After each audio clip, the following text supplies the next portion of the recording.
welcome back to XCW Rundown. Of course, we just had Cold Day in Hell, the first show of 2022. Of course, Glory will be what kicks off our true season, but we still got to run this one down. And kicking us off would be that last man standing match where Brady Branson would defend his United States Championship against Jackson Law. Of course, Law says he's been screwed at many points, and he felt this was his one final opportunity to capture that championship.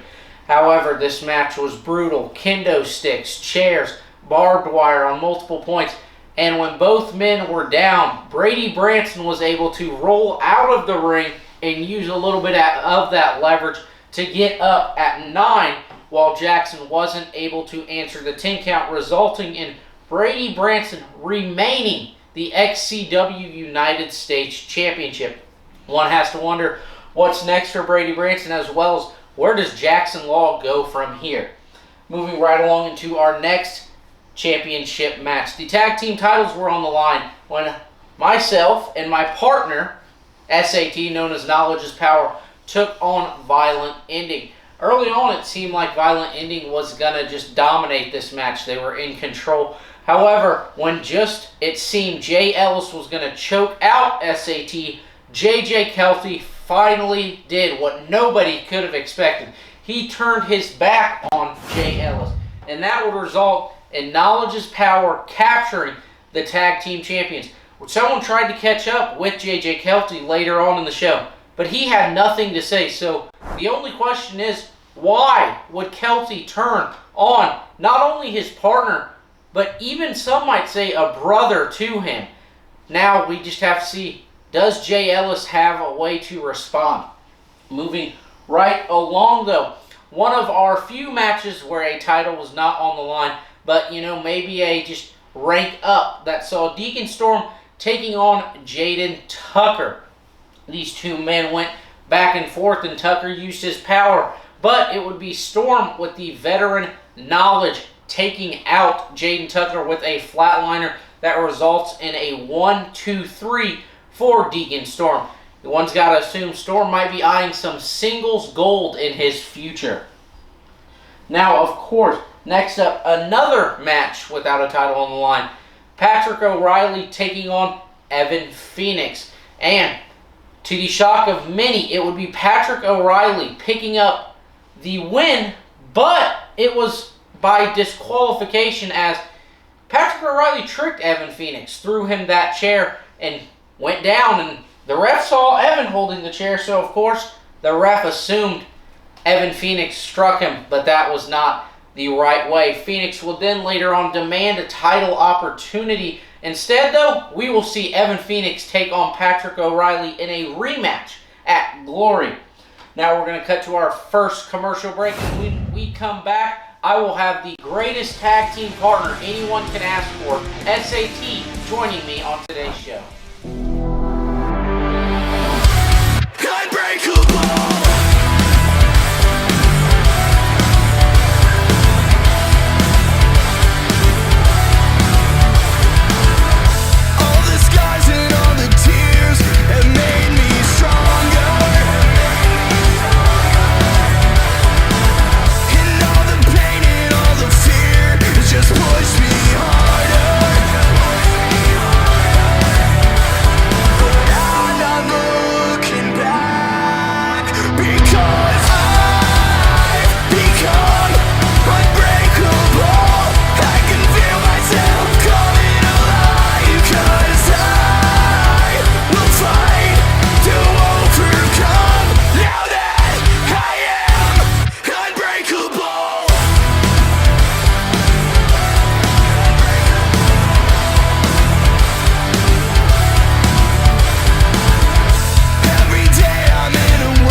Back from our first commercial break. Like I said, I have the greatest tag team partner joining me.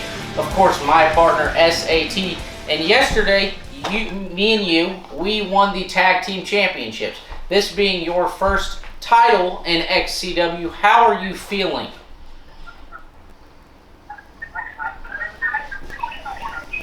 This is where you answer the question. I can't hear you. Like, you're cutting out. All right. Well, you know, yesterday you captured your first championship here in XCW. You know, the first championship is always the big one. So how do you feel after capturing the first one? I feel great about it. You know, I think we could run the division for a while. You know, I definitely agree. Set up greatness here. Definitely agree with you on that. You know, we're the best tag team here. And, you know, you saw J.J. Kelty turn on Jay Ellis. You were in the ring when it happened. Did you see this coming at all, or did you just capture complete shock from that moment? I didn't see it coming at all. It was a big shocker, but, you know, thanks to J.J., man, he helped us get a win out there. Would have won with or without his help. Now, there was a new tag team formed yesterday. Jackson Law and Jaden Tucker. Law enforcement, in my opinion, the only thing they enforce has been losing as of late. But I'll ask you, how do you feel about some new tag team thinking they can just come on the scene? I'm not worried about them. You know, there's some guys that just seem to lose a lot. You know, we keep winning, seems like. So, not worried about them. I wouldn't be either. You know, of course, you're undefeated since S.2. debuted, and we're undefeated as a tag team. Anyways, though, I'll let you get back to what you're doing. I know you're a popular man out there, got a lot of studying to do. I'm the same way, but I donate my Sundays to people out here, so I'll let you go. All right, well, it was good talking to you, partner. Yep, no problem. Of course, probably got to prepare for some new tag team, but we're going to cut to one more commercial break, and then we will run down the rest of XCW Cold Day in Hell, and then of course in our XCW Extra, Ogre taking on Blackheart.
final commercial break. Of course, we got 5 more matches to run down.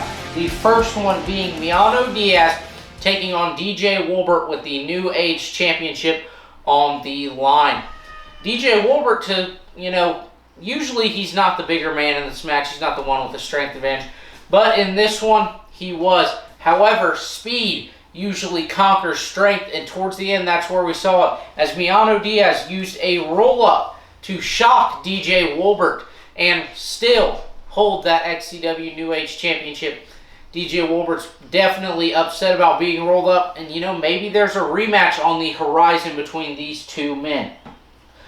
Moving right along, and first time ever we had Brogan O'Shea taking on Void. A lot of signs of respect shown between these two men, and they looked excited to be in there with one another. Void would kick out of the last call, and just when it looked like Brogan O'Shea was going to connect with another, Void turned things around into a jackhammer, which is something we usually don't see from Void. That would be enough to pick up the win over Brogan O'Shea, and Void starts this new year off with a bang. Next up, we would see Blackheart defending his Hardcore Championship against Royalty member Psycor. Of course, Hardcore title, Hardcore rules, and these men brought it out. Now, it would be Psycor, though, using the Psych Out onto a TV of all things to pick up the win and bring the Hardcore Championship to Royalty. Psycor is now a 3-time Hardcore champion here in XCW. Now, on to our semi-main event. Everyone had their eye on this one, and it did not disappoint. Of course, I'm talking about the matchup between Hayden Vex and Tommy the Man Merriman, where Fletch would be the special guest referee. Fletch, of course, played favoritism throughout this match, and just when it looked like Tommy had the match won, he would accidentally spear Fletch, knocking the ref out. And he got enough, I believe, up to a 10 count. However, there was nobody to count it.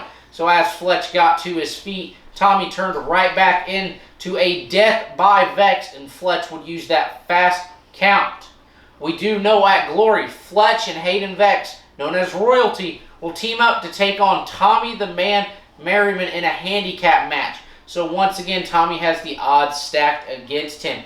But let's get into our main event.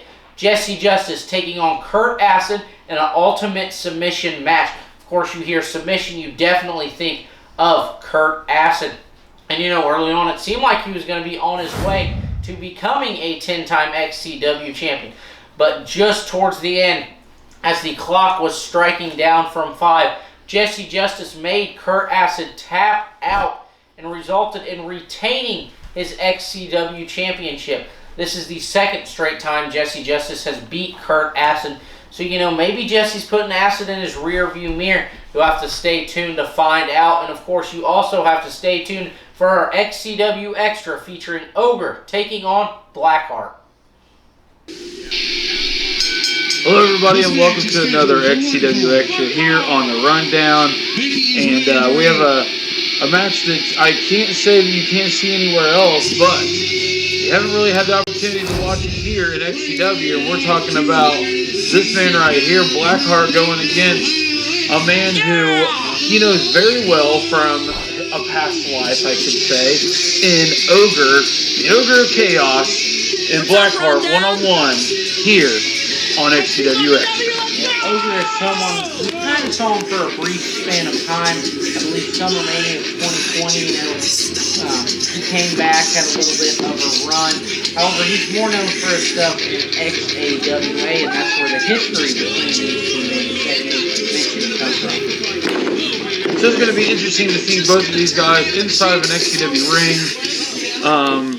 Going one-on-one. As you know, Ogre of Chaos is now currently a part of another promotion ran by himself, Wrestling Untamed, and you can catch that on YouTube as well. But Ogre of Chaos is in an XCW ring here tonight against XCW's own Blackheart one-on-one, and I'm excited to see what the outcome of this match will be with, like we've talked about at the top of this match already, the history between these two. It's completely uncertain. They know each other so well that it's pretty much anybody's game. Definitely going to be interesting to see, like you mentioned. Of course, I talked about it earlier. Blackheart recently losing that hardcore championship. Here, I mean, it was a little bit too long ago, but we see him in action against this man right here, Ogre. And I'd say the outcome of this is completely unpredictable, just like Ogre. Yeah, Ogre. Talk about unpredictable. Nobody is more unpredictable in a ring than the Ogre of Chaos, and we've seen him in quite a few opportunities here in XCW, as we alluded to a little bit ago. The SummerMania match that he represented the Ward, and he went against Blackheart's team of Heart of the Storm. Plus, we've seen him even align himself with the Alien, going against Blackout Inc. at one point. He's got quite the history for not even ever being a full-time member of the XCW roster. So here we go. We're starting off immediately, and he's got him in a unique armbar there, where he's actually got both arms wrenched behind his back. And it looks like now he's going to try to take Blackheart off his feet. A couple of knees to the back of the knee, and now it looks like he might be trying to choke Blackheart out. So a couple of early submissions from Ogre. And probably smart of Ogre to, kind of tear Blackheart limb from limb to start. It's going to be a lot harder for him to be able to hit some of his moves, the head rush, and maybe even the Black Mass. It's going to be more difficult for him to do that as long as Ogre continues to pick off those limbs. It looks like Blackheart was trying to get in control, but Ogre, he is a veteran, of course, not here in XCW, but being able to get to those ropes. And Blackheart, though, as soon as he gets to his feet, striking the Ogre back down. Blackheart bringing Ogre back to his feet, an Irish whip into the corner. What does Blackheart have in mind here? Big splash! And might he be going for a trifecta of big splashes in the corner? Here's a second. And what is Blackheart going to do with the Ogre now? What's he setting him up for? It looks like a drop kick down to the corner from Blackheart. That is one of Blackheart's patented moves. We've seen it on many times. It looks like he might try to get the early victory, but Ogre able to kick out at one and immediately lock in a head scissors. And again, he's choking out Blackheart in a sense. Like he's trying to make him lose his air, and it's going to be harder for him to catch his breath and get to his feet and take control of this match. And Ogre just continues to keep him grounded here. I mean, and now he's onto the leg. It looks like Ogre's just trying to take him down limb by limb. Slowly but surely, Ogre's just looking to make Blackheart tap out. And Blackheart desperately wants to get to the ropes, and he does.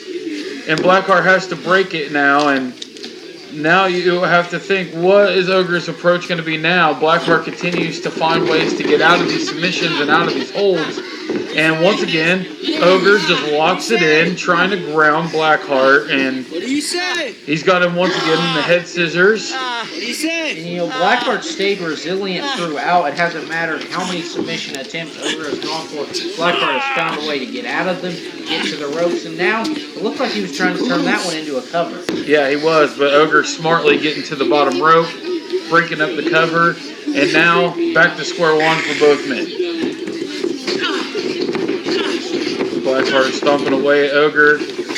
Patented move there. The senton splash from Blackheart. He goes to the pinfall 1, 2, and a kick out from Ogre at the last second. Blackheart finally in some control here. Looks like he might be going for a submission attempt of his own now. Yeah, he's got Ogre locked in that crossface, but I don't know if he's got Ogre in it all the way. He's trying to get him, but the power and the strength of Ogre goes right back into an armbar, and he's got Blackheart grounded once again here.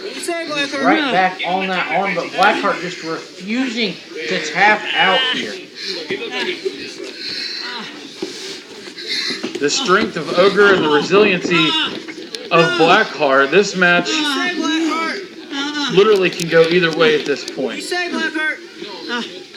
All it's going to take is for one opening for Blackheart. He hits that Black Mass, and it'll be all she wrote for Ogre. It looks like Ogre with a couple of shots to the back of the head, not only trying to make Blackheart pass out, but maybe trying to knock him out. Oh, big leg drop across the throat. And there's another pinfall, 2, and a kick out at the last second by Blackheart. Blackheart barely able to get that shoulder up, and I mean, one's got to assume Ogre has to stay on Blackheart if he wants to pull out the victory. Ogre pulls Blackheart back to his feet, and it looks like kind of almost like a power slam there. He lifts him up and right into the power slam, but he gets another near fall. And I think he's biting him.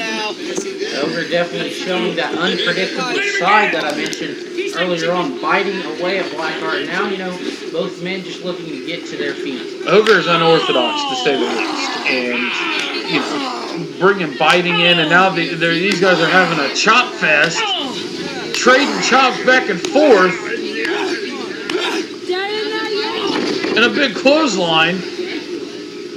Both men off their feet here. You gotta assume whoever's able to get up first might just take control and go on to win this one. But Blackheart looks like he might be trying to crawl into a cover or trying to get Ogre back to his feet. And this may be the opening that I talked about that Blackheart needed to hit that black mass and get the W, but again, he just doesn't have enough to get back into it, and it looks like he was going for another one of those power slams, but he got out of it. Blackheart able to kick him away, and now a couple of shots to the head, and it doesn't really look like it phased Ogre at all. And it appears it doesn't, and once again, he's going for, what's he going for here? Is he going for a tombstone? A tombstone pile driver! 1, 2, 3, I wouldn't get up either. You know, Ogre with a shocking victory, and after all those submission attempts, you'd assume he might have gone for a submission, but a tombstone pile driver finishes Blackheart off. The Ogre of Chaos with a huge win here against Blackheart on XCW Xtra, and I'm surprised to see Blackheart not come out with a win. With, you know, Blackheart had an amazing ending of 2021, and 2022 so far is just not going the way that Blackheart had hoped. And now we have Ogre, who's going right back after Blackheart. What's going to happen here? But possibly just a sign of respect between these two lifelong friends as well as rivals, as we see Ogre picking up the victory over Blackheart. Yeah, good sportsmanship there from Ogre of Blackheart as this match comes to a close. Ladies and gentlemen, thank you for joining us here on this XCW Xtra on Rundown. Until next time, we'll see you.